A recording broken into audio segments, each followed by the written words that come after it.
وبعدين هو ليش هو القدس ما يسوى انه واحد يتحمل ضرب ويتحمل تدمير ويحصله؟ مسر الرسول ما يسوى؟ شو وقت تهتز الشوارب له بس ادري؟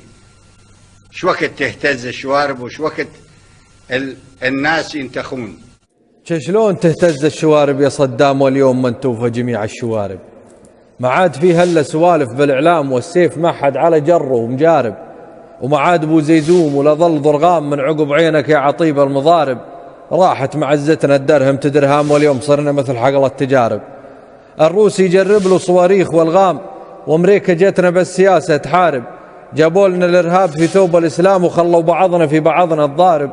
وراعى العمامة صار عنتر ومقدام يعكر علينا صافيات المشارب، واللي يجي ويبيعنا حكي واوهام ثاري على سفك الدمل ومآرب.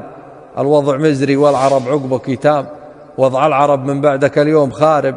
عقب العراق اليوم شوف ولت الشام والقدس للحز تحت حكم العقارب.